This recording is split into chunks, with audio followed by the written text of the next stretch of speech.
I have a few amendments in this section, 146, 156 and 166. Do I need to move them? No. Okay, so in developing the national framework, I'm seeking to include a more forceful imperative to include in that national planning framework the need to provide for social, affordable and cost rental housing objectives as set out in the housing strategy. Also, pardon? That's 146. Great, fine. Yeah.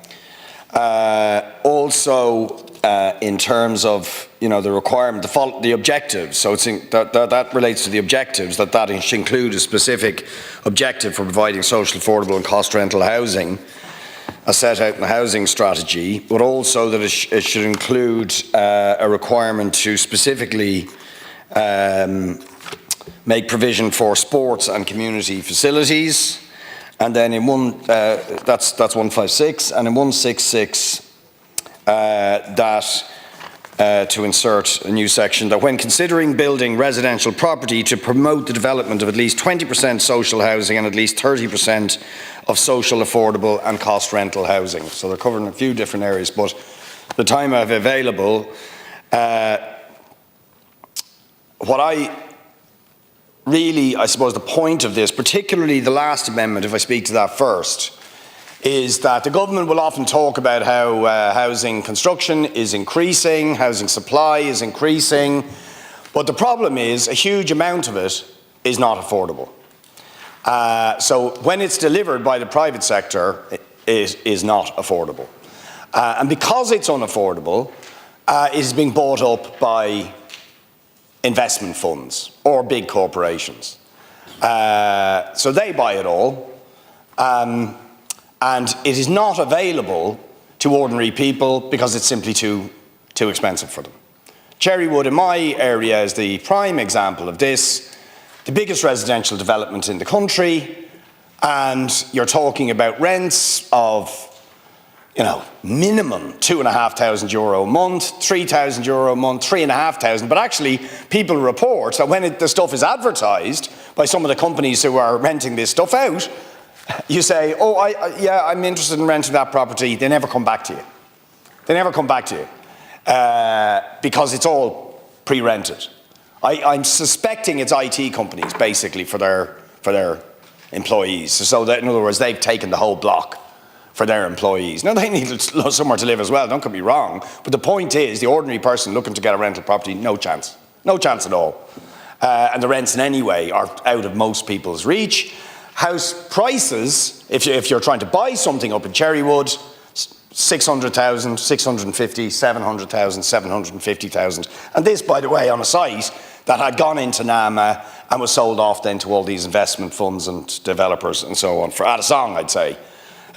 Mel Reynolds said to me one time he reckons that Heinz had probably made a profit before they completed one unit in Cherrywood because they were flipping the property on, which is a scandal.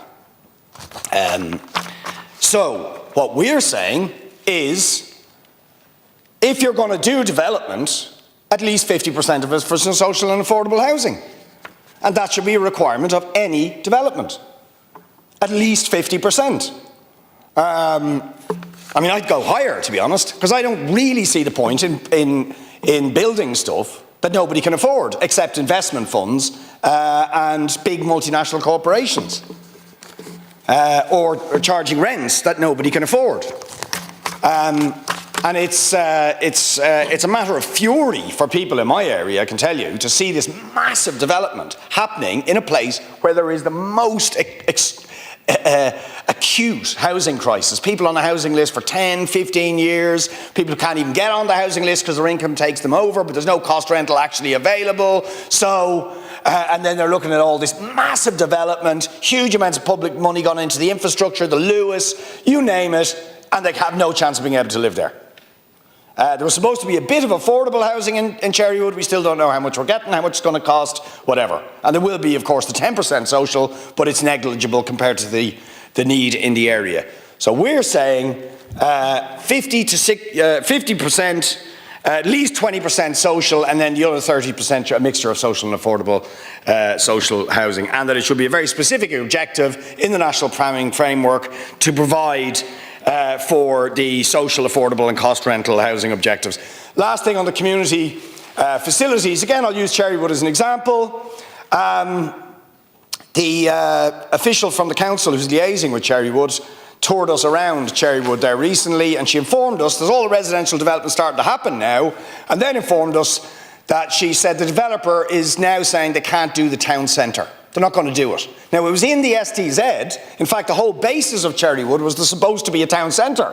It would be a 10-minute town, so you didn't need to get in a car because you had the Lewis, you could walk to everything, all the facilities were there, and now apparently they're not building the town centre. Right? Unbelievable. And they can get away with that, right? So there has to be an absolute requirement to deliver those community facilities. And one of the very important one in this regard, and there's a huge problem in our area, I'm sure others can speak to their own area, particularly with women participating in sport, which is fantastic. There's a huge increase in sports participation, in soccer, Gaelic, tennis, you name it, right? But there's not the facilities. There's not the clubhouses, there's not the changing rooms, there's not the pitches, there's not the all-weathers, and so on. There's a massive deficit of these things. So we need to absolutely hardwire into the entire planning system, starting with the national planning framework, that we need those community facilities, we need those sports facilities, we need those pitches, and we need at least 50% of all the housing to be either social or affordable housing. And I think that would, obviously the state has to build its own social and affordable housing, but I believe given you're relying so much on the private sector, we have to put an obligation on those developments to be at least 50% social and affordable. Just to summarise the point, I think the imperative to deliver social and affordable housing has to work all the way through the planning system because we have failed to deliver it. It's as simple as that. And we have a dire crisis. It's not getting any better.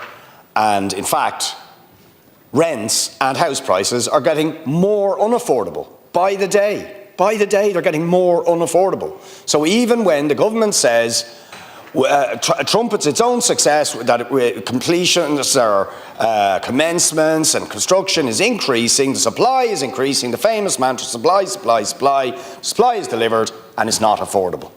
In my area, it's just outrageous, absolutely outrageous. And it is going to lead to the social cleansing of whole parts of Dublin unless the stuff that is built is affordable. Because otherwise, only big investors, very rich people and corporations can buy it or rent it. And it is outraging, really, to look at places like Cherrywood, to see massive development happening and the people living right beside it, blighted with the housing crisis, 2 or 3 generations of people living at home because they can't afford anything, thinking of leaving the country, and the stuff is being built and they can't afford to live there. Right beside where their family networks are, their community is, and so on. It's outraging. We can do something about that by simply saying, when you build stuff, 50% of it at least is going to be social and affordable housing, and we're going to deliver the facilities, as I mentioned earlier on, the sports facilities, the community facilities along with that, and we're not letting developers wriggle out of the obligation to deliver those things, particularly when they've benefited from huge amounts of public infrastructure money funding the infrastructure that has actually made their investment very profitable for them. As is happening in Cherrywood. And that's the biggest residential development in the country, right? If we can't get it right there, we're not getting it right. Thank you.